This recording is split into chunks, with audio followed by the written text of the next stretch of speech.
I like to drink. Always have. I drank at home, at work, at bars, during funerals and weddings, in the shower, on the pot, while walking down the liquor aisle filling my cart with beers. I drank to dance and I drank to steady myself. Sometimes I steadied myself so good I couldn't move. Sometimes all night. Too often just my penis.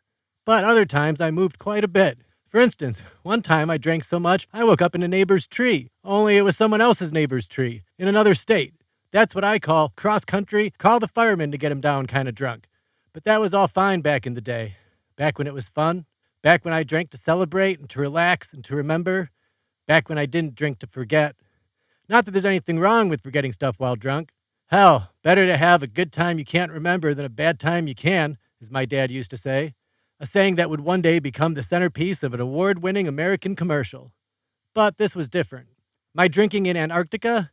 It was like trying to use alcohol as an electromagnet held up to a cassette tape. It wasn't a good time.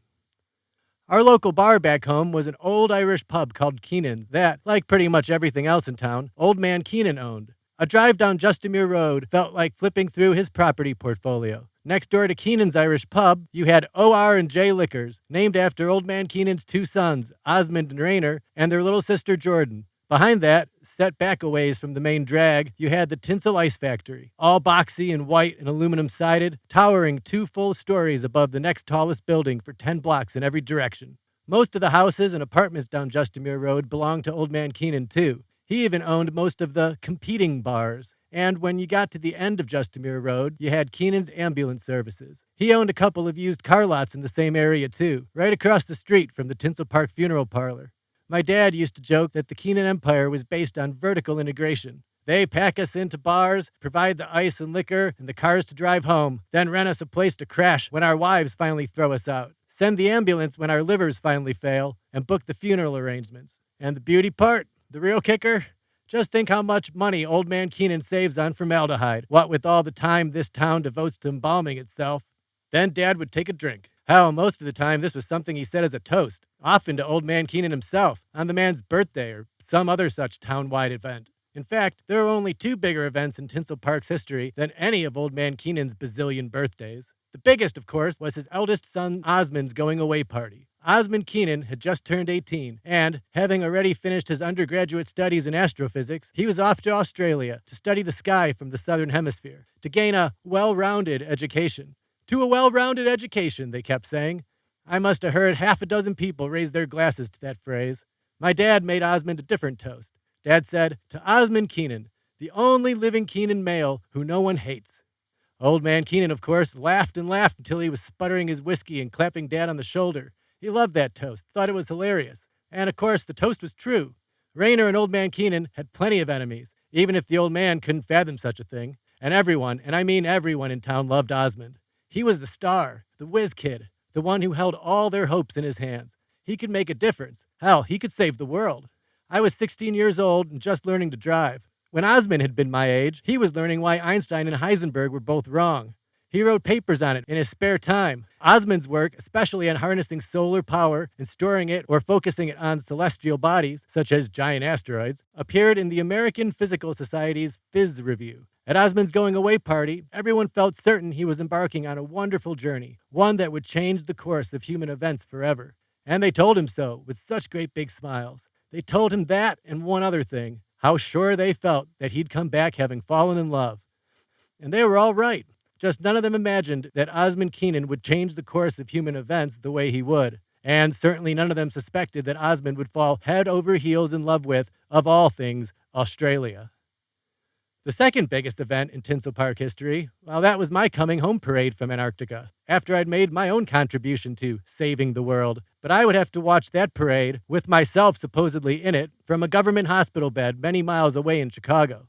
I wouldn't set foot in Tinsel Park again until 20 years later, by which time the Keenan family wouldn't hold title to a single brick, plank, or aluminum side on Justimere Road, nor any other area of my hometown, except the cemetery, where the Keenans all still owned their own graves.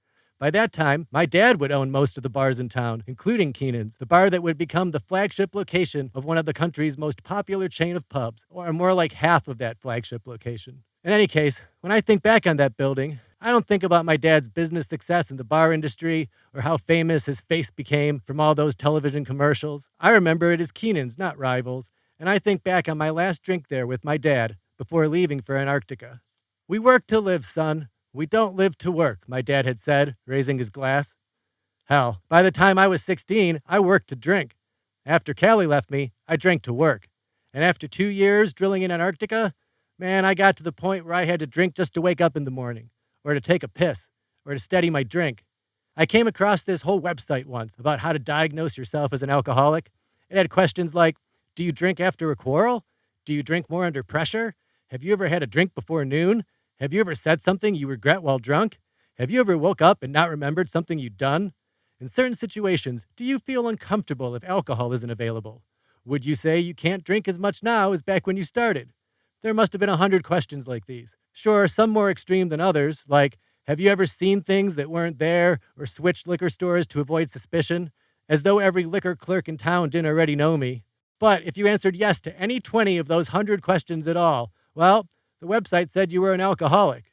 If I'd come across that test back in Tinsel, I'd have printed it out and laughed and brought it down to Keenan's for everyone to laugh at, since none of us would have known one single person in town who wouldn't have qualified as an alcoholic. Hell, I still would have laughed at that test after 2 years into Antarctica. I still wouldn't have considered myself an alkie. So, how did you finally realize that you had a problem with alcohol? Robert asks me. Oh, I found a way. Right at the end of the cold rush, but I found it. If you want to know for absolute certain whether or not you're an alcoholic, forget all those hundreds of questions on those thousands of websites and ask yourself this. Can you not tell the difference between a hangover and radiation sickness?